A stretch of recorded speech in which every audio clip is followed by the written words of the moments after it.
Hey guys, Mark Hall here from Casting Crowns, and we are getting in the Word together. Check out the book of James. We looked there yesterday. If you go to Facebook for Casting Crowns Facebook, I put on a 21-day daily video devotion of the book of James, and you can walk through the book of James in a month. But what I want to look at today is verse 2 of chapter 1. Count it all joy, my brothers, when you meet trials of various kinds, for you know that the testing of your faith develops perseverance. Count it all joy when you face trials. That's another one of those kind of backwards kind of things when you first hear it, right? When I was a little kid, I lived in Montgomery, Alabama, and every year my dad would take us to the Thanksgiving Day parade. In small town, small parade.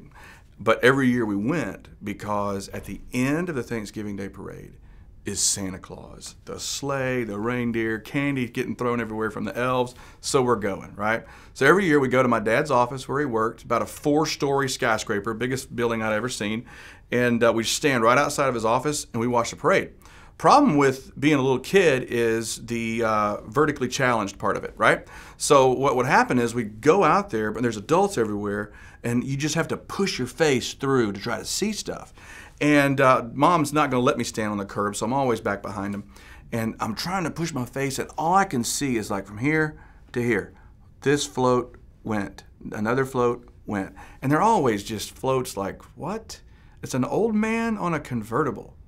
Who is this? Is he the king of the parade? You know, what? Did he win a contest? Then there's like a really bad school band, and then there's these Shriners doing things with their bikes, and I would just think, oh, Santa Claus, you know? But and I would think, you know, if I could just get on top of my dad's building, and I'd see the whole parade in one shot.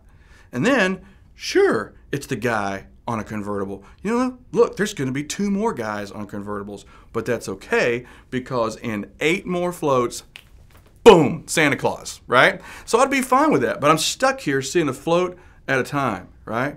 Man, that is a little story I've told a lot of teenagers who are all sitting at the very beginning that they think of everything is coming to them. Does that make sense? They're like, I've got to decide where I'm going to school. I've got to decide what I'm majoring in. I've got to decide, is this girl the one? Or do I need a girl? Do I need to be married? Do I need to be single? Do I need to be here? Do I need to be there? And it's like everything's this big riddle that God's got you to figure out, or you're in big trouble, right? And I'm going to make the wrong decision, and I'm going to blow my whole life, and I'm just going to be a failure at everything, and it's all on my shoulders because all I can see is one float at a time. You know, the reason James could say what he said in verse 1, count it all joy, my brothers, when you meet trials of various kinds, because you know that the testing of your faith develops perseverance. He says, because you know. You know, what James saw and what people like Paul saw was that Jesus is already there. He sees your whole parade. He sees every float. And he knows, yeah, it's the guy on the convertible, and this isn't going to be very great, but you're going to need to go through this because this is coming later, right? He's looking at my whole life. He is standing at the end of my life right now, looking back on it. You're sitting here wondering if you need to get married or not, or if this person's the right one. Jesus is sitting on the porch swing with you and your wife watching your grandkids right now. He's already there. As Martin Lowry says, has it ever occurred to you that nothing has ever occurred to God? The reason Paul said some amazing things is because Paul knew that Jesus is already there.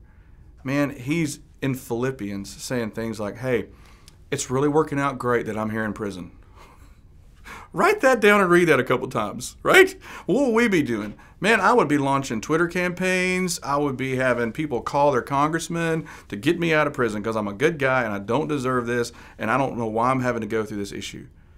And Paul's saying, no, you don't understand. It's all good because the guards here know that I'm here because of Jesus, and they're hearing Jesus. Oh, and the prisoners here, they're all seeing it too. And guess what else? Even people in church, believers, they're now having more faith because I'm going through this. Like he got it. He understood that, yeah, this is today. This isn't life.